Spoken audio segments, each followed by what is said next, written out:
And the story is that Avshalom murdered his older brother Amnon. He fled to his grandfather, the king of Geshur. And David's missing him. He's been there for 3 years. And David is starting to miss him after he's managed to come to terms with the death of his oldest son Amnon. And Yoav realizes this, that David is not able to focus on running the country because he's missing his son.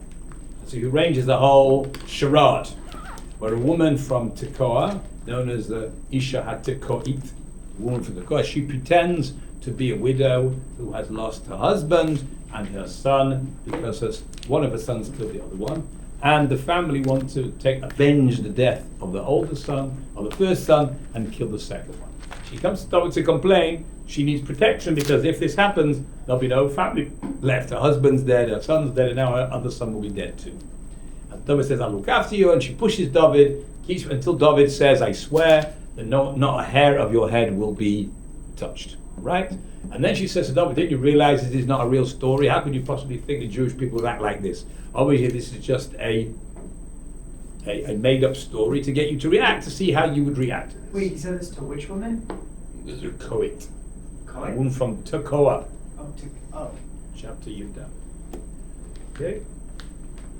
And she says, look, the reason why I did all this is because I knew I couldn't push you directly on the subject of bringing your son back because you may get annoyed with me, and therefore I pretended to I made up a whole story that you would empathize with my problem, and then you would I would be able to turn it back to you, and you're doing the same thing because one son killed the other son, and now the other son's going into exile. You don't have either son, right? So you're really losing both sons at the same time. Okay, so David, that's what we're up to. All right. What page is it? 31. 31. Thank you, Dylan. 31. Here we go. Chapter 14, verse 14. I think we got to this thing. Okay. Like we didn't finish the other half of the sentence. Yeah. Really? Okay, that's verse 17 already. Yeah. Bataymeh on page 31. Shivchascha. So your maidservant said, Yena devar Adoni HaMelech limnucha. After I made up this story about this widow who lost her husband and a child, I thought, I'll come to you. I told you it was made up, but I thought, I'll come to you. And the word of the king will give me rest. I mean, I'll get peace from being chased by the family. I'll be left alone because you'll protect me. As I said, that's all made up. Why will you say this? Ki kemalach Elokim kein Adoni HaMelech. Because the king is like an angel. Like an angel of God, so is my master the king. Means you'll get it right. You'll understand, you'll empathize, you'll sympathize, and you'll come to the right conclusion. I wasn't worried you'd come to the wrong conclusion, because then it would really ruin everything, right? So even though I was pretending, I knew you'd make the right decision. Ki kemalach Elokim, just like an angel of God, Cain, similar, Adoni HaMelech, my master the king. In what sense? Lishma, to hear, hatov, the good, the hara, and the bad. And you'll hear both sides of the argument, and you'll decide which is good and which is bad. Who's good in the story, who's bad in the story. Hashem Elokecha, and the Lord your God, imach, he will be with you. So how will you know who to side with? Because A, you're like an angel, in a sense you're a big tzaddik, you also get things right, Hashem will be with you, and therefore you'll make the right decision. And after having said the whole story, now I'm telling you to go and follow through with your own decision as well. And don't change your mind now that you realize we're actually talking about you. And the king answered, and he said, El Ha'isha, to the woman, Al na sechachadi mimeni davar. So most of those words are easy except the word lechachet. Techachadi. So the root is kachad, chaf, ches, dalad, and it means to withhold or to deny or to lie. Okay? So al-na means don't. Al, don't. Like look. Don't, please. Don't. Na means please don't. Please don't. In English we say please first. Please don't. Techachadi, to withhold from me. Mimen is from me. Techachadi is when you speak to a woman in the second person, you should not withhold from me davar, anything. Hashem Shoel, that I ask. Means I'm about to ask you a favor. Please don't deny this favor or withhold the information that I want to ask. That I'm asking you. It's interesting the king has to speak like that. Because the king's the king, right? And I have to ask you to please not withhold information, right? But I suppose he doesn't want to force it out of her. So he's please saying, let's do this nicely, right?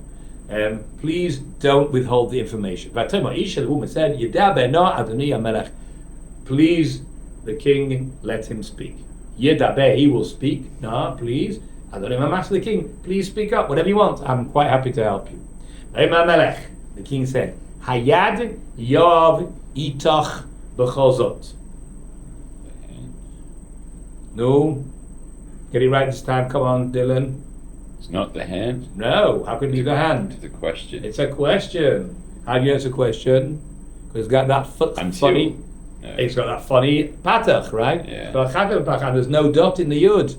So those are two indications that it's a question. Hey, what we call in technically, what's it called? Hey Ashela. In English you say rhetorical. Hey, no. Yeah. That's me. Asking a question. Hayad, is the hand of Yoav with you? Means is Yoav behind all this? David already suspected this wasn't her idea. Now that she's admitted the truth, it isn't real story. It's just set up, and he suspects that it wasn't her idea that Yoav was behind this. Hayad Yoav itach b'chol, is the hand of Yoav with you in all of this? The woman answered, she said, Chei nafshecha, as your soul lives, Adoni HaMelech, which is a way of swearing. I swear by your life, O king. Chei nafshecha, Adoni HaMelech. Im ish leheimen ulehasmil. Now, this is a very, very difficult word. It can't mean the usual meaning of the word ish, because, Fire. well, it can't mean that either. Because the word with fire is Aish, correct? All right. Which has two dots underneath. This has only got one dot, which is the word for Man. Ish. That can't mean that either because there's a yud missing. Yeah. Right? You can't say Ish without a yud. So what is she? It wouldn't sit in the sentence either. Let's try to see what the sentence. Maybe from the context we can work out what it's saying. Leheimin. Now leheimin also is a bit strange word. What does that mean? It could mean laha'amin, to believe, like the word emunah. Let's try for argument's sake to mean that. The ish means man, lehei means to believe, or lahasmil. What would that mean? Lahasmil. Any guesses? Asher? Lahasmil. Le to their house. Lahasmil. And to the. Well, the roots probably sin, mem, lamed. Yeah. Right? Those are the three root letters. Ha, those are just prefixes. The yod is just a vowel. So it's sin, mem, lamed. Now, I suppose it could be many things, but it could mean simla, which means a cloak, but that won't fit in either. What it really means is the word small. Small is, Small left. left, right? The guys in Kaplanists, right? The leftists, right? Kaplanists. Ole hasmil, and to go to the left. Yamin small, the army. Yamin small, right, left. Okay? Yamin is right, small is left. Right? So now, lehasmil means to go left. So if lehasmil goes to go left, what would leheimin mean? To go right. To go right. Yamin. From the word yamin. So it means to go right or to go left. Okay, that's what it means. Now the question, how's that going to fit in? Im ish leheimin or lehasmil mikol asher diber Adoni HaMelech. From all that my master the king spoke. Means she's so impressed by David's accuracy. What you say, on the ball? What does it mean on the ball? It means David's got it just right. You can't go right to left from what David says. It means the truth is directly as David sees, meaning that Yoav is behind this story. You can't hide anything from David, that's what she's saying. Yeah? But then the question, what does the word im ish mean? Im ish leheimen. So the commentary says the word ish is like yesh. Yesh meaning there is. There is. Means, is there the possibility of going to the right or the left of what you say. There's no way the truth is directly as you say. Right? The truth is not the right of what you say, it's not the left of what you say, it's exactly like you say. It means, yes, the truth is just like you say. But she's speaking with a strange accent. She's saying ish instead of yesh. Which is funny because she obviously doesn't speak Hebrew properly. If this is quoting her directly as she said it, maybe because she's got a funny accent. Now, does such a thing exist?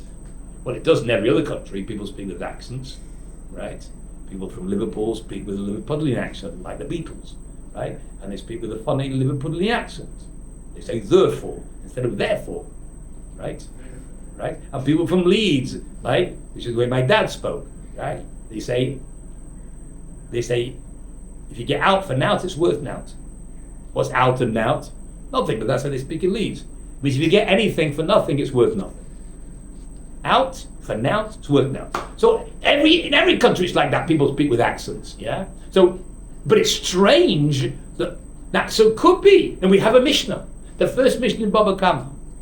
First Mishnah says, if your animal damages, chav hamazik l'shalem, which means the damager is obligated to pay. But the real way to say obligated in Hebrew isn't chav, but chayav. So the Gemara asked this question, why does it say chav? It should say chayav. So the Gemara says the author of the Mishnah was from Yerushalayim, and that's why they spoke. Even today, you speak to Yerushalmi, real Yerushalmis, right? I'm not talking about people who happen to live in Yerushalayim, people who lived here for 300 years, right? The way they say... They say Hayes and Aleph to get them mixed up. Listen to Yerushalmi saying Ha'el HaKadosh. Listen carefully, they say Ohel HaKadosh. Ohel HaKadosh. They put the Aleph before the Hay. Why? That's the way they do it. So Yerushalmi said Chav instead of Chayav, and she said Ish instead of Yesh. Now, that's a very ingenious, but the question is, why point that out? Yeah, why? Who cares?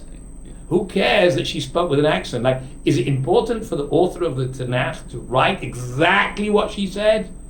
Even the point is we should know the story. If you want to write that she had an accent, there must be some message in that.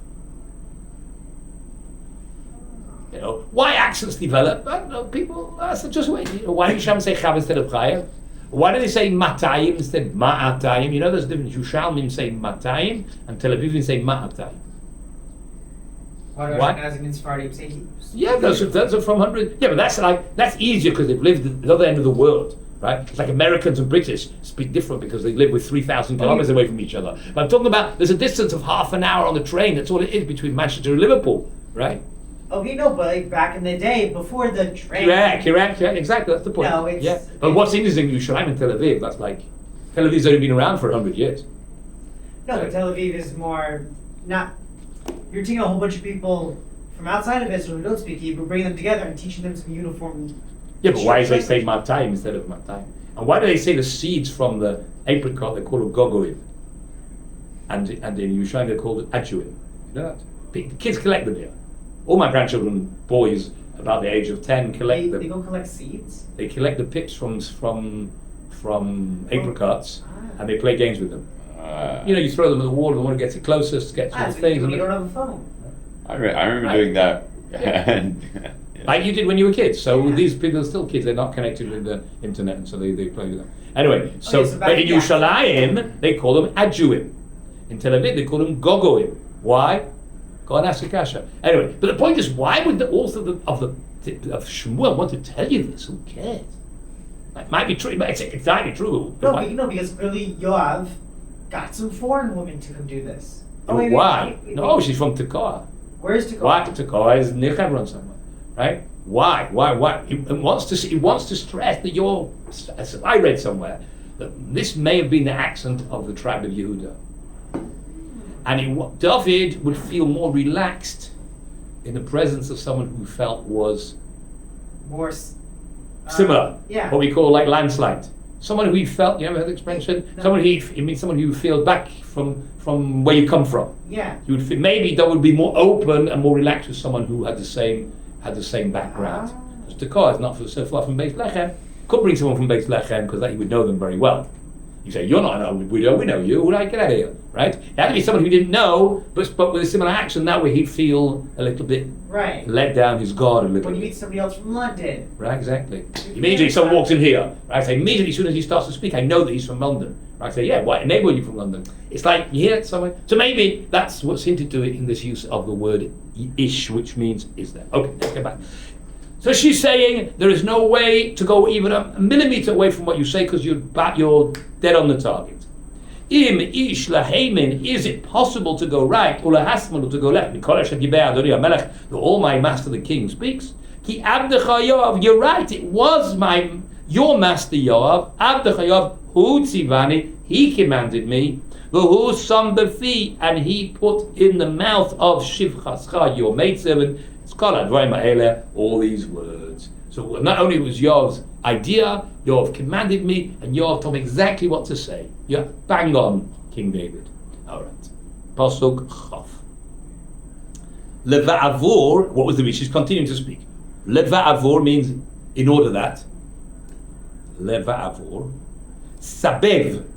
Sabev means, you know the word, you've heard it many times. Sabev, as in a Seviba, means to turn around. It means we wanted you to change direction. You're in one direction, which is refusing to have any connection with Avshalom. We wanted to make you change your mind, turn your direction. Savev et penei hadavar, in order to turn around the face of the matter. It means at the moment the matter, you and Avshalom, is facing back to back. We wanted to get you together. That's why we did this whole thing.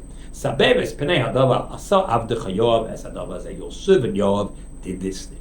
Va'adoni chacham, and my master, referring to the king, she's still speaking. Chacham is a wise man. Chachmas malach Elokim, like the wisdom of an angel of God. Beforehand, she was saying you're like an angel of God in the sense that God will help you decide who's right and who's wrong because you're a big tzaddik.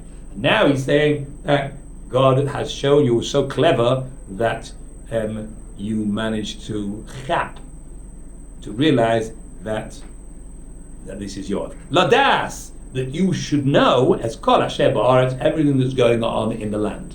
No one can hide anything from you, even realize that this is Yoav. Okay.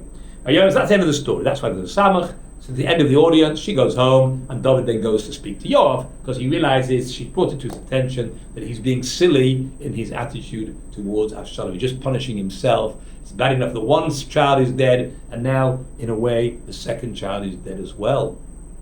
So the king said to Yoav, Hine na asisi es hadavar hazeh. Hine, behold, na, please, or now, asisi es, I've done this thing. I mean, he didn't have to go into a whole conversation. I know what you wanted, Yoav. I realize I've done it. I mean, he hasn't actually done it yet, but in a sense, it's as good as done. It means I plan to do what you suggest, what you hinted to through this woman, and it's as good as done.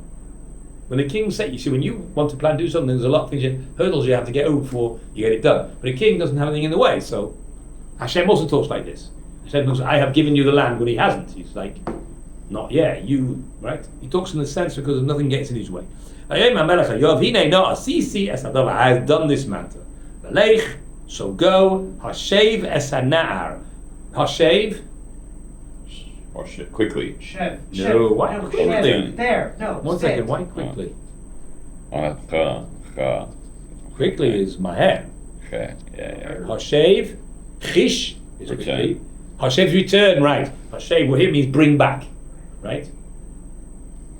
Shuv is to return. Lehashev is to bring somebody else back, right? The hey is causative, to cause somebody else. Bring back es hana'a, the lad es Avshalom.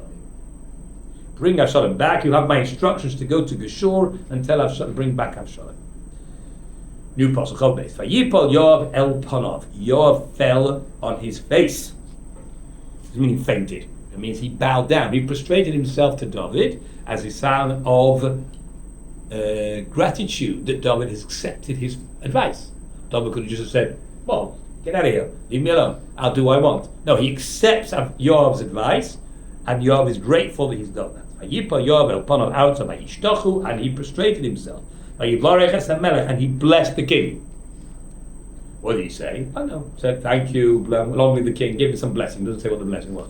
And he said, in addition to blessing the king, Yoav said, Hayoim, today, the way you've reacted, Yada Avdecha, your servant knows, he's referring to himself, Ki matzasi chen beinecha, Adoni HaMelech, that I have found favor in your eyes, my master the king.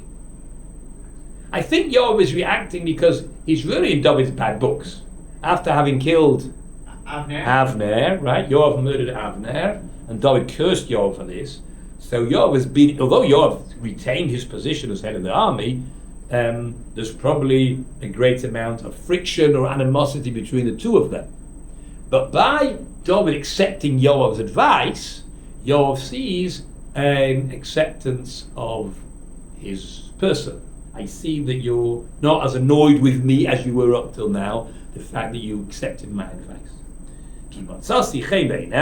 Now I know that you have found favor. I have found favor in your eyes. Adoni HaMelech, Asher Asa HaMelech, that the king did as devar avdecha, the words of your servant, meaning himself.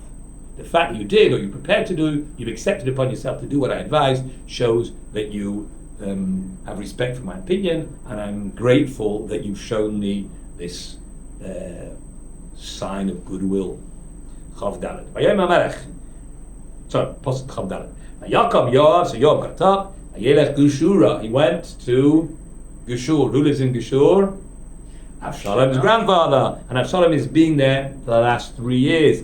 Yovei es Avshalom Yerushalayim. And he brought Avshalom to Yerushalayim. Oh, well. Okay? Great. No, so good. I mean, that's the end of this part of the story. Vayom HaMelech. King said, Yisov el Beisoi. Now again, Yisov is means like Sovev, to go around. Means let him go round to his house. V'upanai lo yireh. He will not see my face. I still haven't come to terms with him. He's a murderer, right? He killed my firstborn. He'd come back as one thing, but to see him, that's another story. The king Amnon was his firstborn? Amnon was David's firstborn, correct. And he was murdered by Absalom because Amnon raped his sister called Tamar, who was Absalom's sister. So Absalom has now come back, but David's not prepared to look at him. That's what he says. Yisov, let him go round to his house. Go round, Yisov to go round. Upanai, but my face, lo yireh, he'll not see my face. It means he won't see me, I won't see him. I suppose it means the same thing, right? Unless you do through a one-way glass, that's how it works, right? That's what you say. He won't see me because I don't want to see him, I suppose. So that's what happened when that's what the king said. Yisov Avshalom Abeisoi, so Avshalom went around to his house, Ufnei HaMelech lo ra'ah, and the face of the king he did not see, as he was instructed.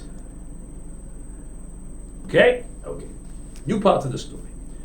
Ucha Avshalom, and like Avshalom, Lo haya ish yafeh b'chol Yisrael. There was not a man as handsome in the whole of Israel. Avshalom was the most handsome man in the whole of the country. That's what he says. I'm sure they didn't do competitions, right? But the Navi knows. The Navi is telling you, Avshalom was like Avshalom. Lo haya ish yafeh. There was not a handsome man. It's supposed to say yafeh means pretty, but you know about men, right? Handsome. B'chol Yisrael lehalel me'od, to praise greatly.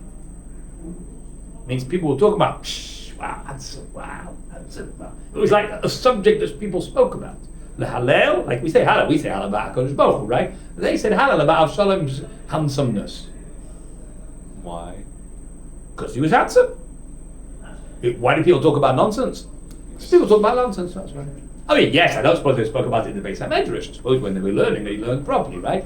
But, people, when they wanted to talk about that. It doesn't say Talmidei Chachamim spoke about that, but it says some people do. No, I mean, why is it important? Why is it important? See, wait. Yeah. Why is it here? That's a whole, you'll see in a minute. Right? Okay. To be continued. Yeah. Mi kaf raglo ve'ad kod kodo. What do those words mean? Okay, the only word you know there is raglo. Leg. Right, His leg. raglo. His foot of his leg. Calf. What's a calf? Cow. Not only in English. I know, I wouldn't have said that. I would have said calf. Right, because I'm English. Right? What's a calf? Come on. A spoon, right? A spoon. It doesn't mean spoon. Don't write spoon. It doesn't mean spoon. It means the base of his foot. It's shaped like this, right? Spaped like half a regular, spaped like a spoon. Like the palm of your hand is a calf. So it's a proper foot, not a flat foot. Correct. Not like me, right? You're flat-footed. Yes. Man. Yes. So lots of Jews. It's a Jewish thing. Not Really? flat-footed at all. Yeah. I mean, not saying a lot of Jews are, but it's a high percentage. Is there So a wait, reason does it hurt when you ride your bike? No. Like, do you have I've to get got- special shoes? I've got this thing in my shoe here. So, things like that. Anyway, so calf means a spoon, Is there or a a reason? palm, or a keeper. Is there a reason why we're flat-footed? Jews. Yeah, or like why it's common? Probably the inbreeding. In inbreeding, yeah. And we have Tay-Sachs and all sorts of awful. It's like- Could have gone with 40 years in the desert or something, but stick with it. Yeah. Okay. All right. Uchav shalom. Mikaf raglo, from the palm of his foot. The palm is called palm because it's shaped like a spoon. Or the letter kaf. The letter kaf is like this, right? The letter kaf. Good. From the palm or a palm tree, because the branches are shaped like this. They bend down in that shape. That's called a palm tree. Because it's like a palm, right? Kapot tamarim. Mikaf raglo, from the palm of his foot. Add kod kodot till the. What's kod kod? Could? Kod kod. Kod kod. It's a unit in the army that my son serves in. Kod kod. That's not really a unit army. It's sort of is, right? You know what it is, Eden? Kod kod is the top of your head, right? Rough. The crown of your head. Oh, It's the- called a kod kod. How do you say crown? Good. Malchut. Well, it's a keter is a crown. In English, Yeah. right? But it doesn't mean that. It's not a crown. In English, you say crown. It's not really a crown, just the top of your head, Right, right? right, right. We call it in English the crown. In Hebrew, it's called kod kod. Kod kod is the top of your head. Okay? So it's saying from the base of his foot to the crown of his head, lo haya bo mum, he had no blemish. It's perfect. Nothing wrong with him. His eyes were just right, his nose perfect, ears, everything was just Or right. mum is blemish. Mum is a blemish. It doesn't mean mummy, that's ima. Mum is a blemish. Okay, what else we want to know about him? So he was the most handsome man in the country that everyone talked about, that he was perfect, he had nothing wrong with him from the palm of his foot, his toes were just right, nothing squeak, nothing out, just right. Okay. Ubegalcho, and when he cut his hair. Lid galach means to cut your hair.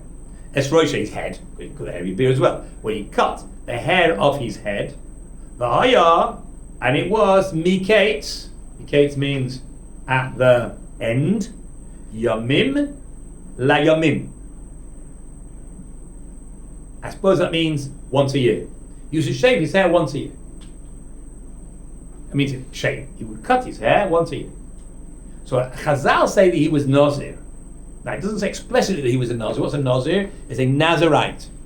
Okay, now a Nazirite not allowed to cut his hair at all, but there are exceptions, which what's called a Nazir Olam. I think, if I'm not mistaken, a Nazir who says, I'm going to be a Nazir forever, then you're allowed to cut your hair once a year. It could be we learned it from here, but I don't know if we learned it from here. Anyway, that's I think what's going on over here. He was a Nazir, means he was forbidden to drink wine and to make himself impure by coming in contact with bodies, but he had a haircut once a year, like a Nazir Olam. I think Shimshon also was a Nazir Olam, if I'm not mistaken. I don't know. He was. Then, like, he got tricked by some. No, I know he was a Nazir. No, I know. For sure he was a Nazir. No, what I mean, yeah, you're right. What I'm saying, he was a Nazir Olam, means a Nazir forever, which allowed him once a year to cut his hair. I think so. Yeah, he got tricked by Delilah. Correct. She got to receive his secret and she cut his hair off and he lost his strength. Yes. But it was the end of a year from day to day. Yamim le yamim means from one day to the equivalent day the next year. Asher Galeach, that he would cut his hair. Going over the page 31 to 32. Ki chaved Allah, when it got heavy upon him, when his hair got too heavy. The gilcha, that was when he shaved it. And then what would he do? The shakal es sa'ar roshai. He would weigh shakal like shekel. The way a mishkal is a scales. Es sa'ar rosho, the hair of his head. And how much did it weigh? Matayim shkalim, 200 shekels. Now that is, I don't know how to take that, if you meant to take that literally, because that sounds, I mean, A lot. a lot, right? How long have you not cut your hair? Yeah. A year, right? If you cut your hair off, always weighs a few grams, it doesn't weigh that much. So Avshalom's hair. It says it weighed 200 shekels, so that's very heavy, so I don't know how to... Maybe it's was people like buying his hair from him or something. Maybe. We just heard how beautiful he was. Yeah, it could be. It could be. He had nice blonde hair. I mean, maybe people made a shaitel out of it. Because it was like in all the kids' books I've seen on the story, Yeah. his hair was. Yeah, but how did that, in 1 year, it grow that long? For me, Okay. For me, in a month, my hair grows like three, 4 fingers. So it could grow. Yeah, but even still, you're not going to get to 200 shekels. No way. You know, you have to be the hair of your whole life to be 200 Maybe shekels. certainly. But maybe you're right. Maybe it was very expensive. Could be. It would be hinting to that. Yeah, it could be. It was beautiful, and you make a shaitel out of it, right? If you want hair like that. Like the girls do. All my granddaughters, their hair gets to, once it gets 30 centimeters long, they cut it off, and then they give it to Zichron Menachem, which makes shaitels for kids with cancer. Oh, that's nice. Right? Mm. My granddaughters do that. So maybe. Anyway, that's what it says, right? All right. Be'even HaMelech, of the king's stones, means that's a certain weight, royal weights. Even is a stone, which is the weights. Even HaMelech.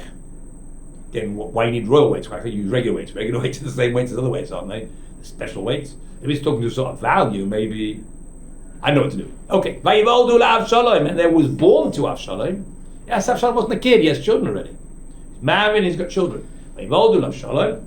Avshalom gave birth from the word Yeled, Vayivoldu, Shlosha Banim, 3 sons, Ubat Achat, and 1 daughter. He's got 4 kids.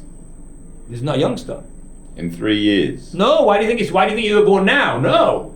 Well, he was being born ages ago. Doesn't mean they were born now. Just like he wasn't now handsome. It's just describing him. He's saying he's handsome, he had no blemishes, used to shave his hair once a year, right? But this is- And he had 4 kids, and that all happened beforehand. You imagine the story that he's protecting his sister, they all live at home, and they're all a happy family, No, but and then he they're murdered his all- brother. No, he was already married and had kids, he was a big boy.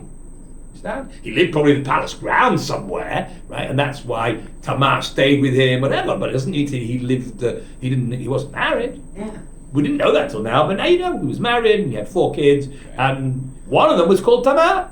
His daughter was called Tamar, the same as his sister. What? I told you Tamar was a family name because their great grandmother was called Tamar. So she was the wife of Yehuda, right? She was the mother of the family. So he had a sister called Tamar, and he had a daughter called Tamar. Ushma Tamar. He haita, she was Isha, a woman, Yefas Mare, very beautiful to look at. She looked like a father, right? I mean, she didn't look like a man, but just like a father was very handsome, she was very pretty. What's Haita? Haita, she was. Haya is a man. Haita, she was. He, she, Haita was. Yeah. Isha, a woman, Yefas Mare, very beautiful. So that actually means she wasn't a baby either. Yeah, you wouldn't describe, and you could say with Yefas Mare a baby, you would say Isha. She was a Yelda. It sounds like she was also an adult, right? So as Asher pointed out the last time, the whole story is happening somewhere towards the end of David's life. Yeah. Right? We don't know exactly, but it's in the last decade or the last 2 decades. So David died when he was 70. Okay? So with David... But Bathsheba was before all this. Right. Then you have the whole thing with Tamar. Right. 3 years. Shlomo, because of this, we know Shlomo becomes king at the age of 12. Correct. So this is all the last 5-10 years of his life. Correct. So if David is somewhere between 60 and 70, so, because we don't know what age David got married, but we do know, I think, well, that we don't know either. We know that David married Amnon. Amnon's Avshalom's mother, called Ma'acha, and she was Yefas Torah. Now, he married her in battle. That's why he married this non-Jewish woman who was the daughter of the king of Shaul, right? But then when did he do that? Probably when he was king. So somewhere between the age of 30 and 70. Okay? He's now, let's say, 65. So this is 35, let's, for argument's sake, this is 35 years afterwards. So his daughter, so let's say immediately after becoming king, he has relations with Maacha, and a year later he has a kid called, what's her name? Tamar, and a year later Avshalom. right? And then 15 years later, Avshalom gets married, and he's got a daughter who's 15. It's not like difficult. He should be 30, and David's 65. David has a son who's 35, right? And he's got a granddaughter who's 15, 20.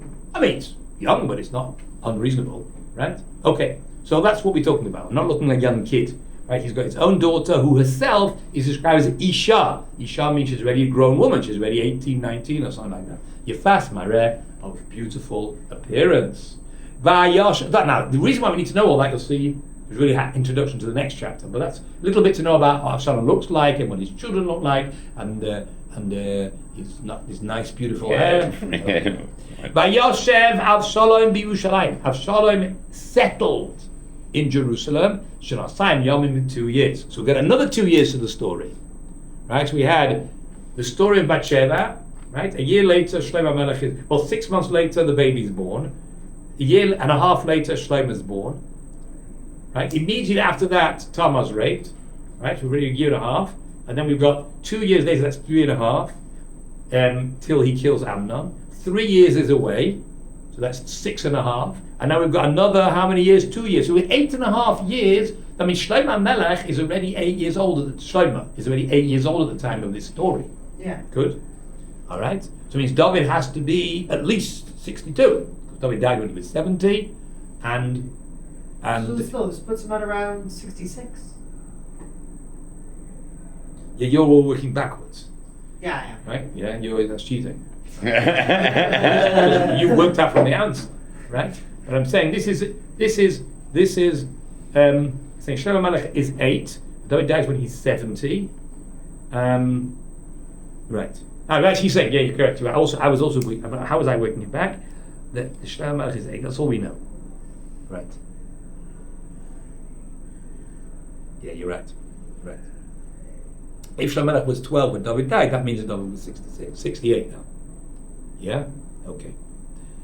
He lived for 2 years. He didn't see the king because, he could have looked out the window and saw the king going down the street. It means he wasn't given an audience with the king. Right? He wasn't allowed in the king's presence. Avshalom's had enough of this, right? Living at home. We'll see there's a whole big plan over here, right? There's a whole plot behind this story. It's not simple. He sent a message to Yoav to send him to the king. He wanted to send Yoav to the king to ask permission to be allowed to have an audience with the king. He's stuck at home the whole time. He doesn't get to see the king, right? He didn't say he's stuck at home, but he's not allowed an audience with his father. He doesn't like the idea. So what did he do? He sent a message to Yoav. He didn't agree to come to him. Why? I don't know. Yoav refused to come to Avshalom. Maybe he felt that if he's in David's bad books and David doesn't want to see him, maybe he should act the same way. The king doesn't want to see you, I don't want to see him. He doesn't agree. Od Shenis. So he sent him a second time. Shenis is like 2. Od more. So he sent another messenger. Avshalom sent a messenger to Yoav that he should come. He didn't want to come. So what'd you do? Kill him. What's he going to do? Kill him? No, not that. No. So he said to his servants, Avshalom said to his servants, Ru'u, see. Like Ro'eh, but Ru'u is a command. See. Chelkas Yoav al Gadi. Chelek means? Chelek. Come on. What's the word chelek? Part. What do you say? Part. Chelkat Yoav, the part of Yoav, it means his field. That's what it means. The lot. Yoav's part, in this sentence it means his field. El Yodi is by my hand, means he has a field next to my field. Yoav has a field next to my field. Velo, Sham, and he has there Seorim. Seorim are? Seorim? What is it? How do you say in English? Barley. Barley. Barley. Barley grain is seorim. So there's barley growing in Yoav's field. Lechu, go, behatzituha, and ignite it. Aish, in fire. Go and set it alight. Go and set. That'll bring his attention. He doesn't want to come to me. I'll get his attention. It's definitely is. Good way to get someone's That attention. seems a little extreme. What would you have done? Oh, Rabbi, if I'm trying to call you, it's like, Rabbi, you don't pick up. Rabbi, you don't pick up. And like, okay, let me go set his couch on fire. That'll get you up. It'll work. It's a bit extreme. What would you have done if you were Avshalom? Send the servants to his house. Or send They the did that. They sent the servants to Yoav and he didn't come. It doesn't say that Yoav didn't pick up the phone. No, it says Yoav refused to come. So I don't know, keep maybe, refusing. This is throw a brick through the window? That feels a little less extreme. okay. No Maybe he didn't fire have bricks. Maybe he better didn't have than windows. Maybe he didn't. It was too far. This is easy. He had a field next to his field. It feels like okay. So Yoav comes running, right? A matzit in modern Hebrew is a cigarette lighter. Matzit, same word. The hatzit means to ignite. But yatzitzu, so this is what they did. They set a light. Who did? Avdei Avshalom, the servants of Avshalom, as hachelka, the section, Aish, in fire. The section of Yoav, they set it alight. Okay, so what did Yoav do? Pasuk Lamed Aleph. Vayakam Yoav, so Yoav got up, as we expect. Vayavai el Avshalom, he came to Avshalom habaita, to the house. He came to Avshalom's house. Vayomer elav, lama hitzitzu avodecha es hachelka asher li b'aish. Lama is why. Hitzitzu avodecha, did your servants ignite? Es hachelka, the section, asheli, which is mine, b'aish, in fire. Why do you guys set alight my, I saw them doing this. Why did they do it? Vayomer Avshalom el Yoav. So Avshalom said to Yoav, Hine, shalachti elecha, I sent a messenger to you, Lamar, saying, Bohena, means, come here. Bo, I sent a message for you to come here. V'esh lecha oischa el HaMelech, so that I can send you to the king. Means I called you several times to come to me. So the purpose of my calling you was as follows: V'esh lecha, so that I can send oischa, you el HaMelech, to the king. Lamar, with the following message. This is what I wanted you to go to the king, and you didn't come. That's why I burned your field, to get your attention. What did I want? Basi, lama, basi mi Gishur. Why did I come from Gishur? What was the point?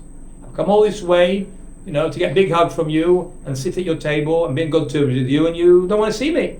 Lama basi mi Gishur, toivli, oid, anisham. It would be better for me if I was still there. Tov, li, it's good for me. Od, more, anisham, I there. Means it would be better for me if I was still there. There, I've got my grandfather, I get hugs from my grandfather, I've got a family. It's true he's not Jewish and it's not a very good influence, but it's better than being here and being an outcast. Better for me to be there. What was Mishkush? Sure. From Gishur, the name of the place. All right. Right? Why did I come from Gishur? Yeah. It's better for me to still be there. Ve'ata ere pnei HaMelech, and now let me see the face of the king. I mean, I'd like an audience with the king. Ve'im yesh bi avon, and if there is in me avon, avon means sin, guilt. If I've done something guilty, vehemisoni, and then he will kill me. Means Avshalom understands that the king, David, his father, has a major claim against him for murdering Amnon. Right? Correct?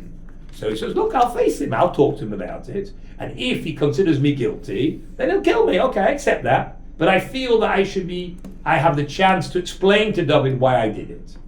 And I'll be able to explain to him that we all know why he did it.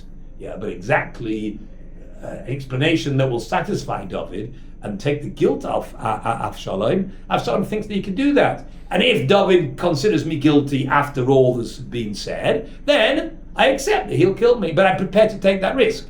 I want an audience with David to explain myself, and if he considers me guilty, then he'll kill me. But living like this, not being able to see him, that I can't deal with. And that's why I burnt your field, because I sent for you several times to get your attention, to you come and go with this message to the king, and he didn't come, so I felt that's my only solution. Yes. Not a very pleasant guy, this Avshalom. Even though he was tall, dark, and handsome, he was the most handsome, but it was a bit of a nasty streak, right? That's why he murdered his older brother when, I mean, yes, true that he was trying to protect his, he wasn't, he was avenging his sister's shame, but that doesn't justify murdering him, does it? No, take him to court and do something about it, just bump him off. That's like nasty. And his nastiness comes out again, but we'll see it's much more nasty than that. We'll get to that too. Is that why the description is there? Don't think so. I think you much more to it. Okay. Yeah, you have to wait for the next chapter. Vayavai Yoav el HaMelech. So Yoav came to the king, Vayaged Loi, and he told him this request that Avshalom had made. Vayikra el Avshalom. So he called to Avshalom, means the king, it doesn't say, but it means the king said, okay, no problem, I hear, bring him to me. That it doesn't say all that in the apostle, but you have to understand that in yourself. Vayikra el Avshalom. So he called Avshalom, Vayavai el HaMelech, and he came to the king. So he's now been granted an order to the king, and he bowed down to his face, in his face, outside to the ground. So he prostrated himself to his father, Lifnei HaMelech, in front of the king. Yishak HaMelech le'Avshalom, and the king, what did he do? Vayishak. What does that mean? It's a hard word because the word usually has a nun in it. You give a neshika. What's a neshika? A kiss, right? But the nun's fallen out, so you don't notice that that's what it means. Yishak HaMelech Avshalom, and the king kissed Avshalom. That's a sign of admiration, love, care, and we'll get back together, right? So the king made it up with Avshalom. Did Avshalom give him a chance to explain himself? I don't know. That's not really part of the story. It doesn't say that in the story. That's the end of chapter 14. And chapter 15, which we'll do tomorrow, is Avshalom's rebellion. Avshalom makes a war against his father. What? Yes. And that's why the reason why I'm telling you this, I want you to understand that his getting back to the king, I don't think was sincere. Wasn't he really missed his father and he really feels lonely and he needs, what's the point of coming back? I could have stayed there. And David, the point is Avshalom won't get away with his rebellion so long as he's out of favor. He needs to be in favor with the king in order to get favor with the people, right? Otherwise, David will immediately realize what he's doing. As soon as they're back on good terms, then Avshalom is allowed to behave like he wants. It could be he's the next in line for the throne. So if we look back there, we'll see, right? I think he's actually third in line. I think there was another brother in between, but it looks like he's a big tzaddik. Is it not serious? No, I didn't mean that. I'm not meaning that Shalom's a big tzaddik. I meant the no. Burning fields. I meant the middle brother, the one who's the son of the next wife. Chazal even say that he was one of the few people who never sinned in his life, who only died because all people die. Was the second son of David. People know anything about him. His name was Kilov. And I think that he's not. I mean, he may have been picked for the throne. We know he wouldn't have been because we know the throne was promised to Shlomo. David happened to know that, but the other sons don't know that. They don't know that Shlomo is the next in line for the throne. Wait, when was the throne promised to Shlomo? David promised to her. The prophet told him that Shlomo is going to build a Beis Hamikdash, and he's the one who's beloved by Hashem. That you'll see at the beginning of Malachim. At some point, David told his wife that her son Shlomo would be the next king. Okay. Right? But that was, I don't think that was public knowledge. The prophet knew, and David knew, and his wife, and Sheba knew, but the sons didn't know. So Amnon was the crown prince, and he's being killed. Right? It looks like the second son was not interested in being king, and the third one, who is Avshalom, he tall, dark, handsome. He's a big tzaddik because he's a Nazir, and he's able, but only he's in the king's favor. He's able to get away with this. Otherwise, he would have been kept quiet in the corner. And any attempt to do anything that would look like, what's the word? Now before get that idea is that what's called ginune kavod, acting like the royal prince, would have been immediately said, hey, what are you doing? You're out of the king's favor. You should be in your house and under house arrest or whatever, right? It's only because first of all, he has to get, king likes him, he's back on favor, and then he can start acting like the crown prince as they do, and then he can become more and more popular, and then he'll get away with his rebellion as he does. He sows the seeds of rebellion slowly, and wins favor, becomes very popular, and then when he actually calls for the rebellion, everyone sides with him. That's what we can learn in the next chapter. What? Yes. That's like point number 3 of David's punishments. You actually, if you remember, the story was David said he stole the sheep. Then what's he supposed to have? 4 sheep. Remember, you stole a sheep, you get paid 4 sheep. Yeah. Okay, so David so far lost Amnon. So he's lost 4. Lost the baby. Yeah. Lost Amnon. His daughter was raped. And now Avshalom is going to make a rebellion, and obviously he doesn't win in the end. Right? So those are the 4, so to speak, the 4 children who in David's life was the 4 for the 1. David is punished 4 times. Stole the sheep. David said, you steal a sheep, you have to pay back 4. In that analogy, Right? that will So the prophet says, that's you. He's got 4 of his children are whatever. He suffers through 4 of his children, each one in a different way. Right? One died, was raped, one was murdered, one rebelled. This is the end of the series, but it's quite a while, this rebellion. A few chapters about it. How can you tell the difference between weapon and kiss? 'Cause Wait. How do you know the difference? Neshek. Yeah. Neshek. Because I mean, could this be alluding to like you gave him a weapon? No. Well, In the the sense king, that now he had the weapons to fight it. Yeah. well, the king weaponed Avshalom? Or No, he's not suggesting it literally means weapon. Oh. Maybe he's hinting to the idea that now, by kissing him, he's actually unknowingly gave him the weapons of rebellion. By giving him the legitimacy. Yeah. Oh, But what if all he did was he kissed him and he didn't want to hint to that idea? He would use the same words. I mean, I hear your idea, it's nice, but it's only really justified when the author uses a strange word. And then it becomes a bit poetic. Why use that word? Why not say the normal word to cry? You're trying to hit to something else. I just say a kissed, it was a very innocent kiss. Why? As far as I know, there's no other word to kiss. I think there's a difference. There's 2 ways to say kiss, but not. They're both from the word nashak. One's we'd say Vayishka HaMelech Esav Shalom. Sometimes if you give a kiss, you say the word es, and sometimes you say le. Le means 2. I'm not sure. I don't know. I've never seen it anyway, but I think that maybe the difference is there's 2 ways to kiss. You can kiss to someone, and you kiss someone. One is more intimate.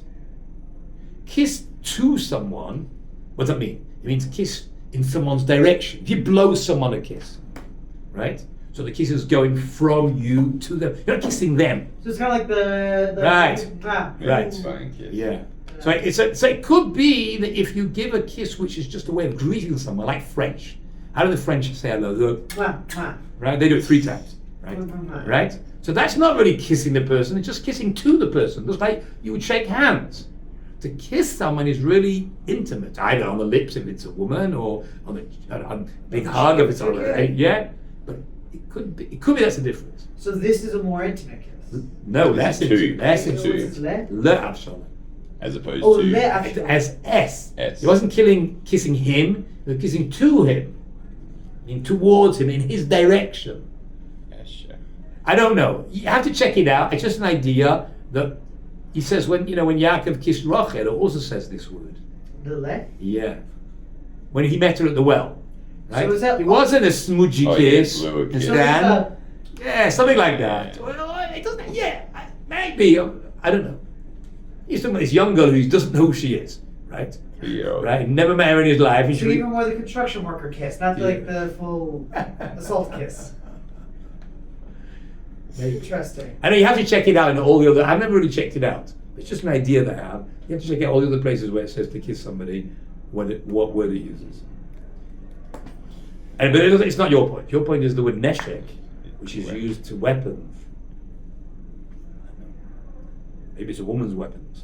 Right, for sure.